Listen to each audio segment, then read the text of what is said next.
Salutations, c'est Discard et il y a quelques mois, je vous parlais donc de Talisman, il y a déjà une dizaine de mois, où je vous donnais mon avis, un avis qui était d'ailleurs plutôt enthousiaste, hein, j'avais vraiment beaucoup aimé le jeu, mais j'avais pas encore d'extension, j'étais pas sûr de savoir si les extensions étaient nécessaires, voire indispensables. Mais ici, bon, il y avait des promos, j'en ai profité, je me suis pris une petite extension pour tester. On est toujours sur la 4e édition de Talisman, hein, rien n'a changé, et je me suis pris l'extension La Lune de Sang. J'ai testé, et j'ai trouvé ça bien, je vous le dis tout de suite, j'ai trouvé ça vraiment bien. Je vous explique un petit peu les petites nouveautés. Vous l'aurez remarqué, j'ai mis là une carte qui représente en fait le jour, et au-dos de cette carte, c'est la nuit, tout simplement. Donc on a maintenant un cycle jour-nuit, je suis pas censé la mettre là au milieu du plateau, hein, c'est juste pour la vidéo. Donc l'extension va rajouter un cycle jour-nuit. Comme on peut le voir sur la carte, c'est peut-être pas évident, mais les monstres ont un -1 à leur lancer de dés en journée, donc on a plus intérêt à se battre contre les créatures plutôt en journée, alors que la nuit, ils ont un +1 à leur lancer de dés. Comment ça se passe le cycle jour-nuit? Simplement, à chaque fois qu'on va piocher une carte événement dans le paquet aventure, on va retourner la carte, et on va la retourner avant d'appliquer l'événement. Il y a quand même quelques exceptions, parce qu'il y a de nouvelles cartes aventure, je vous montrerai le paquet après, même si on le voit là-bas. Il y a les événements lunaires, maintenant, ce sont de nouveaux événements ces événements-là vont nous indiquer sur quelle face on doit placer la carte, et ça va nous donner un bonus, ou en tout cas, une règle supplémentaire, pour le jour ou pour la nuit. Pour le jour, ce sera plutôt avantageux pour les joueurs, du genre on aura +2 à notre lancer de dés, ou en cas de défaite, en fait, on perd pas, on est considéré comme ex-aequo, donc on perd pas de points de vie, donc vraiment plutôt avantageux pour les joueurs, alors que la nuit, ce sera un peu le contraire. Cette extension vient également rajouter donc le loup-garou, qui se place donc dans la forêt en début de partie. Comment ça se passe avec le loup? Ben, très simplement, à chaque fois que pendant notre phase de déplacement, on va sortir un 1, eh bien à la fin de notre tour, on va lancer le dé pour le loup et on va déplacer le loup. Je l'ai dit, hein, c'est pas du tout un jeu coop, je l'avais dit dans la vidéo précédente en tout cas. Donc on peut s'arranger pour envoyer le loup sur un adversaire. Le truc c'est que, imaginons que je sois ici, je fais 4, comme là j'ai fait 4, eh bien le loup il doit faire 1, 2, 3, 4, sauf pendant la nuit. Pendant la nuit, le loup s'arrête sur une créature. Comment ça se passe le combat avec un loup? Eh bien c'est très simple, on va lancer le dé et on va regarder sur cette carte. Encore un 4, eh bien le 4, ça nous dit le loup-garou vous attaque avec une force de 8, sympathique. Alors qu'est-ce qu'il peut nous faire le loup-garou? On peut devenir un lycanthrope avec un 1, donc dans ce cas on prend la carte lycanthrope. Qu'est-ce qui se passe quand on devient nous aussi donc un lycanthrope? Durant la nuit, vous gagnez les capacités suivantes, donc uniquement pendant la nuit, hein. Ajoutez 2 à vos scores d'attaque et de combat psychique, déjà ça c'est plutôt bien, c'est plutôt bénéfique. À chaque fois que vous arrivez sur une case où se trouve un autre personnage, sauf dans les régions intérieures, vous devez attaquer au lieu de résoudre la rencontre avec la case. Donc, ben oui, parce que quand on arrive normalement sur une case qui est occupée par un personnage, on a le choix. On va pas tenir compte du loup là. Si j'arrive sur la case où se trouve ce personnage-ci, eh bien, soit j'attaque le personnage, soit je rencontre la case. Quand on est lycanthrope, pendant la nuit, on est obligé d'attaquer le personnage. Et enfin, à chaque fois que vous battez un autre personnage en combat ou en combat psychique, au lieu de prendre normalement votre récompense, le personnage battu doit lancer un dé et résoudre la carte loup-garou, lui aussi. Donc on a vu que le 1 c'était pour devenir un loup-garou, enfin un lycanthrope. Le 2, on perd une vie, et on relance immédiatement le dé, revérifier à nouveau la carte. Donc on pourrait perdre plusieurs points de vie, hein. Le 3, c'est un de nos disciples tiré au hasard est tué. Si vous n'avez pas de disciple, vous perdez une vie à la place. Le 4, le loup-garou vous attaque avec une force de 8, on l'a déjà vu. Le 5, le loup-garou se téléporte sur un autre personnage de votre choix, qui doit immédiatement lancer un dé, et revérifier sa carte. Le 6, ça c'est plutôt bon pour nous, vous avez le choix entre soigner toutes vos vies, récupérer tout votre destin, défausser n'importe quelle carte aventure du plateau, ou vous téléporter sur n'importe quelle autre case de cette région, à la place de votre prochain déplacement. Alors il dit 6+, parce que certaines cartes vont nous donner des bonus, plutôt intéressants d'ailleurs. Voilà. Autre nouveauté, je vous l'ai dit, c'est le nombre de cartes aventure. J'avais déjà dit dans la première vidéo qu'on avait un gros paquet de cartes aventure, qui comportait plus de 100 cartes, hein, je crois que c'est 111. Et bien juste avec cette petite extension, le paquet a doublé. On est passé à plus de 200 cartes. Et on a des cartes plutôt sympathiques, je vais pas les passer en revue. Je suis tombé justement sur une que je voulais vous montrer, une saloperie hein, pour le coup. Ce sont les étrangers, il y en a qu'une hein, je pense. Si vous êtes un lycanthrope, vous êtes tué. Point barre, t'arrives là-dessus, pas de bol, c'est moche. Il y a une autre saloperie comme ça, on y reviendra juste après. Mais il y a des cartes, de nouvelles cartes qui sont vraiment sympathiques. Voilà, ici j'ai le fléau des loups. Non, je pensais que c'était un disciple, non, c'est un objet. Après avoir lancé le dé pour résoudre la carte du loup-garou, vous pouvez ajouter jusqu'à 2 à votre résultat. Si vous êtes un lycanthrope, vous pouvez défausser le fléau des loups pour défausser votre carte lycanthrope. Donc ça permet de ne plus être un lycanthrope, mais quand on est lycanthrope, ça nous permet d'augmenter nos chances de nous soigner, par exemple quand on rencontre le loup, ce qui est quand même pas mal intéressant, ce qui va rajouter pas mal de petites stratégies sympathiques. L'extension rajoute également quelques sorts, hein. On peut voir que la pile de sorts a un petit peu augmenté, mais il n'y en a pas tant que ça, je ne sais plus exactement. C'est pas marqué sur la boîte, c'était marqué dans le manuel, mais là je l'ai pas sous la main. Évidemment, ça rajoute 3 personnages en plus du loup-garou, à savoir donc le prophète du malheur, ici. Ouais, je les ai peints, j'ai pas toujours les bonnes peintures sur moi, bon. Le prophète, il est pas ouf. Enfin, je veux dire, au niveau peinture. Lui non plus, d'ailleurs. Le pilleur de tombes que j'ai trouvé très sympathique. Le pilleur de tombes à jouer. Voilà. Et la chasseuse de vampires. Elle se voit, j'ai fait une belle peinture. On voit pas bien, mais j'ai trop d'ombre. Ouais, comme ça. Voilà. Ainsi qu'évidemment le loup-garou. Il est sympathique lui aussi. Qu'est-ce qu'ils savent faire ces personnages-là? Moi j'ai testé la chasseuse de vampires et le pilleur de tombes, j'ai pas encore joué avec le prophète du malheur. Qu'est-ce qu'elle sait faire, la chasseuse de vampires? Sa première capacité, c'est, après être arrivé sur une case qui vous indique de piocher au moins une carte aventure, et après avoir pioché le nombre de cartes appropriées, vous pouvez enquêter. Pour cela, défausser sur votre case une carte qui n'est pas un ennemi, et piocher une nouvelle carte. Pour la remplacer, dont vous devez résoudre la rencontre. Donc, j'avais pas bien compris, mais en gros, on arrive sur une case, voilà, tac, ça nous demande de piocher une carte aventure. Voilà, je pioche la fée, l'étranger, il se trouve qu'à ce moment-là, ça ne m'intéresse pas. Je peux simplement la défausser dans la pioche aventure pour prendre la prochaine carte. Par contre, je ne peux pas le faire si c'est un ennemi, et je suis obligé de rencontrer la prochaine carte. Ensuite, à chaque fois que vous attaquez un ennemi au combat psychique, ajoutez 1 à vos jets d'attaque. Bon ben ça c'est banger, hein. Plus 1 à chaque fois qu'on fait un combat, c'est comme si on avait une arme en plus quoi. Et à chaque fois que vous visitez le cimetière, vous pouvez piocher une carte aventure au lieu de résoudre les instructions de la case. Ça c'est pas mal parce que le cimetière, quand on est d'alignement bon, puisque la chasseuse de vampires a un alignement bon, normalement on perd des points de vie. Mais du coup, je peux considérer la carte cimetière comme une case normale et simplement piocher une carte aventure. Donc ça aussi, c'est plutôt pas mal. Ensuite, on a le pilleur de tombes, qui est très intéressant lui aussi. Chaque fois que vous arrivez sur une case qui vous indique de piocher au moins une carte aventure, donc là c'est comme pour la chasseuse de vampires, vous pouvez piocher la première carte de la défausse aventure, puis piocher le reste des cartes normalement dans le paquet aventure. Vous ne pouvez faire ceci qu'une seule fois par tour. Bon, évidemment. Ça veut dire que, imaginons que la chasseuse de vampires, juste avant, elle a défaussé cet objet magique, donc c'est une ceinture magique, c'est donc dans la défausse, ou une pièce d'or simplement, hein, puisque quand on tombe sur une carte qui nous demande de prendre de l'or, on prend la carte, on doit défausser la carte et prendre l'or. Eh bien, quand lui, il arrive sur une case qui nous dit de piocher une carte aventure, plutôt que de piocher la première carte du paquet, il peut prendre la première carte de la défausse. Donc c'est lui qui va récupérer l'objet magique.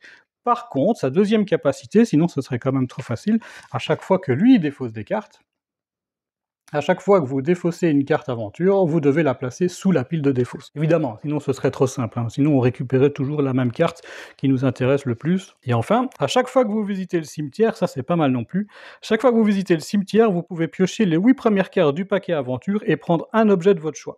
Défausser ensuite le reste des cartes. Bon, évidemment, il faut qu'on ait un objet dans les 8, mais bon, sur 8 cartes, il y a quand même moyen, et s'il y en a un, on le prend. Bah, c'est le pilleur de tombes, hein, donc il arrive au cimetière, il creuse, et voilà. Il a 2 points de force, 4 d'intellect, 4 de vie, 3 de destin, et il est d'alignement mauvais. J'ai pas parlé de ça avec la chasseuse de vampires, donc la chasseuse de vampires, elle a 3 de force, +1 puisqu'elle fait +1 à tous ses lancers de dés, donc c'est quand même pas mal. 3 d'intellect, elle est plutôt équilibrée, 2 de destin et 4 de vie.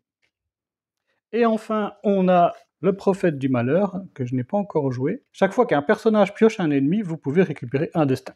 Donc ça c'est pas mal, à chaque fois qu'un de nos adversaires va piocher un ennemi, nous on va se prendre un destin en plus, en sachant qu'on commence avec 3 destins, ce qui est déjà pas mal. Chaque fois qu'un personnage pioche un événement, vous pouvez gagner un sort si votre intellect le permet. Donc avec un intellect de 4, je crois qu'il peut avoir déjà 2 sorts dès le début, hein, c'est pas ça? Je vais vérifier. C'est ça, avec 4 intellects, on peut avoir 2 sorts, donc autant vous dire qu'il va être chiant le prophète. Et chaque fois que vous piochez une carte aventure qui n'est ni un ennemi, ni un événement, vous pouvez piocher une carte supplémentaire, vous ne pouvez faire ceci qu'une seule fois par tour.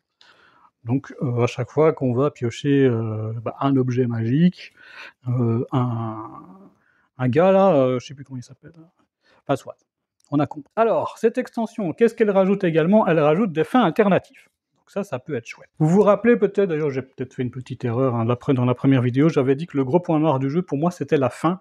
Mais ça, c'est dans le cas où on joue vraiment le jeu complet, où on joue avec le sort de commandement.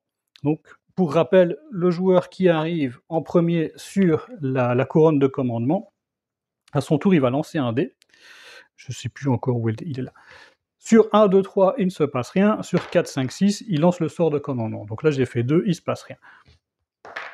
Là, j'ai fait 6, je lance le sort de commandement et je fais 1 point de dégâts à tous les joueurs qui ne sont pas sur la couronne de commandement. Et le but, c'est de faire ça à chacun de nos tours. On va plus jouer, hein.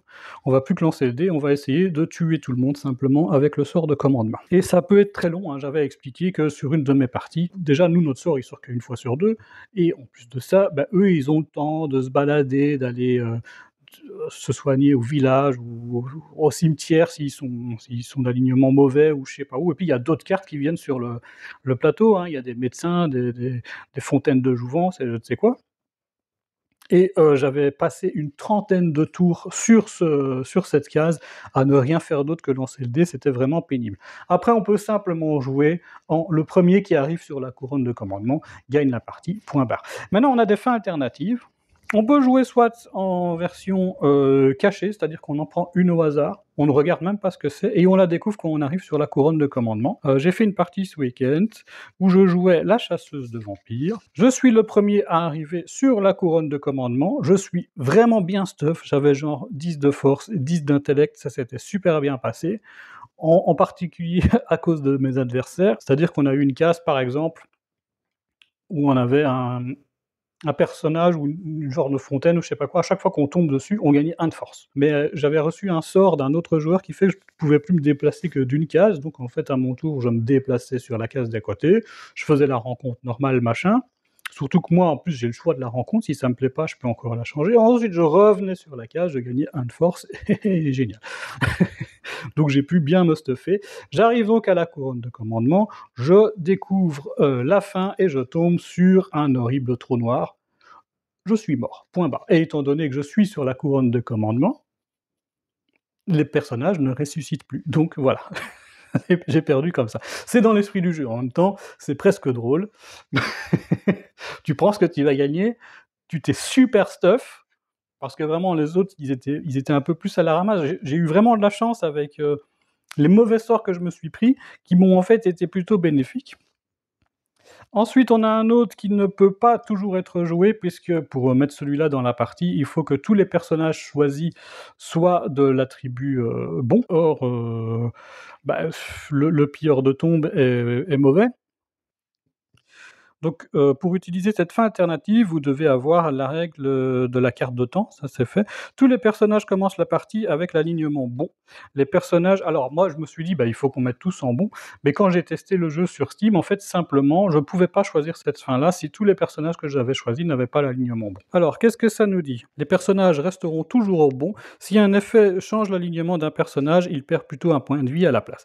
Au début de la partie, chaque personnage doit prendre 2 pions destin de la réserve et les placer sur sa carte. À chaque crépuscule, défausser un pion destin, donc c'est quand il fait nuit, hein. À chaque crépuscule, défaussez un pion destin de cette carte. Si le dernier pion destin est défaussé, la partie est terminée et tous les joueurs ont perdu. Si un personnage entre sur la couronne de commandement avant que le dernier pion destin ne soit défaussé, tous les joueurs gagnent la partie. C'est bizarre hein, comme truc. Parce que du coup, c'est un petit peu plus coopératif. Ça va évidemment avantager le prophète du malheur qui gagne des jetons de destin très facilement. Les personnages ne peuvent pas s'attaquer les uns des autres. À la place, les personnages peuvent librement échanger or, objets et disciples quand ils se rencontrent. Si au moins 2 personnages sont sur la même case, ils peuvent additionner la valeur de leur force ou d'intellect lors d'un combat ou d'un combat psychique. Donc en fait, cette fin-là, on ne peut pas la mettre dans les fins cachées. De toute façon, on est obligé de la vérifier pour voir en fonction des alignements. Alors, le loup-garou de la lune de sang, donc là, ça va être une sorte de combat contre lui. On va également utiliser la carte du loup-garou, celle qu'on a utilisée pendant toute la partie, puisqu'ici, la carte nous dit « Si vous n'êtes pas un lycanthrope, vous devez choisir si vous attaquez le loup-garou de la lune de sang en utilisant la force ou l'intellect. » Bon, déjà c'est bien, on a le choix. Chaque fois que vous battez le loup-garou de la lune de sang, retirez un de ses points de vie et attaquez-le à nouveau immédiatement. Si vous faites match nul et que vous êtes battu, votre tour est terminé et vous devez lancer le dé pour résoudre donc l'autre carte de loup-garou. Le personnage qui retire sa dernière vie au loup-garou de la lune de sang, donc celui-ci gagne la partie. Donc si on n'est pas lycanthrope, on choisit de le combattre entre force et intellect et on va enchaîner les combats. Si jamais on fait match nul ou qu'on perd, notre tour s'arrête, on recommence au tour d'après. Il n'a que 4 points de vie, donc il y a moyen de le faire en une fois, hein, d'enchaîner 4 victoires. Par contre, il a quand même 12 de force et 12 d'intellect, donc c'est pas mal. Hein. Au maximum, du coup, il peut monter peut-être à 18. Comme c'est pas vraiment une créature d'une carte aventure, je pense pas qu'on va tenir compte de la carte nuit. Alors, si vous êtes lycanthrope, au début de chacun de vos tours, vous devez choisir un personnage de n'importe quelle région et l'attaquer. Votre personnage reste sur la couronne de commandement. Si vous battez ce personnage, il est tué. Si le personnage vous bat, il prend normalement sa récompense. Si tous les autres personnages sont tués, vous gagnez la partie. Donc, comme j'ai dit, si on n'est pas lycanthrope, on doit battre le loup. Si on est lycanthrope, on doit tuer les autres joueurs. C'est parfaitement logique, c'est une chouette fin. Voilà, ça c'est pas mal comme fin, c'est mieux que le sort de commandement, et voilà, je crois qu'on a fait un petit peu tout le tour de l'extension. Je vais pas vous présenter les sorts, je vais pas vous présenter le reste des cartes aventures. On les reconnaît grâce à un tout petit symbole. Voilà. Là, vous voyez là dans le coin là, il y a un petit loup là. Voilà. Déjà cette carte elle est sympathique aussi. Des bonbons ou des sorts, c'est une carte d'Halloween. Si vous arrivez sur un autre personnage, vous pouvez lui prendre un de ces objets de votre choix et lui donner cette carte. Ceci compte comme votre rencontre de ce tour. Donc on arrive sur un gars, on lui file l'objet ici, et on lui prend son épée. Bon après peut-être qu'au tour d'après, il va tomber sur notre case, il va nous refiler l'objet et reprendre son épée. Mais c'est marrant. Voilà, donc j'ai un petit peu tout dit. Donc comme on le disait, à la base, il y a beaucoup de gens qui trouvent que talisman, ça fait un petit peu jeu de loi, ou simplement on lance le dé, on se déplace. On a vu déjà que c'est pas tout à fait vrai, parce que bon, le plateau change tout le temps, on a quand même le choix de savoir si on part vers la gauche ou vers la droite. Est-ce qu'on va combattre un ennemi qui est déjà là, ou est-ce qu'on va aller piocher une autre carte aventure? Maintenant, je trouve que le cycle jour-nuit rajoute encore de la stratégie, puisque là, on va plutôt se diriger vers les combats plutôt en journée, on va peut-être les éviter même pendant la nuit. Le fait que quand on est un loup-garou, on devient plus puissant, donc nous, on va avoir tout intérêt à s'arranger pour que la nuit reste. On va avoir des cartes qui vont nous permettre de rester en nuit aussi. Les fins alternatives qui font que si on n'est pas un loup-garou, il faut qu'on tue le loup, que si au contraire on en est un, il faut qu'on tue les autres joueurs. Je trouve ça vraiment chouette. C'est vraiment une bonne extension. Je ne sais pas si elle est indispensable. Je pense que c'est indispensable quand même de... Enfin, indispensable, c'est peut-être abusé. Mais c'est bien d'en avoir une de ce style-là. En fait, on m'avait conseillé, enfin, on m'avait conseillé, pas personnellement, hein, je me suis renseigné sur différents sites, voir un petit peu quelles étaient les extensions les plus conseillées. Et celle avec la mort revenait beaucoup en avant, suivie de celle du loup-garou, parce qu'en fait, elle utilise un petit peu le même système, sauf qu'au lieu d'avoir le loup-garou qui se balade, eh bien, c'est la mort. et je pense qu'avoir une de ces 2 petites extensions-là, c'est vraiment pas mal et puis celle-ci, alors je sais pas dans l'extension avec la mort, mais en tout cas celle-ci, elle rajoute quand même 111 cartes aventure au paquet. C'est énorme. Ça rentre toujours dans la boîte de base pour le moment, mais il faut séparer le paquet de cartes aventure en plusieurs petits paquets, mais ça rentre sans problème dans la boîte de base. Une extension de plus, je pense que ça rentre plus, hein. Après j'ai laissé le thermoformage et tout, hein. Comme je vous l'ai dit, hein, j'ai fait 2 parties, j'en ai fait une avec la chasseuse de vampires et une avec le pilleur de tombes, à chaque fois en jouant à 3, ouais c'était plutôt sympa. C'est sûrement mieux à 4, hein, mais bon là, j'ai fait à 3. Voilà, sur ce, je vous souhaite une bonne journée, une bonne soirée, un bon amusement et on se retrouve bientôt pour une prochaine vidéo. Salut!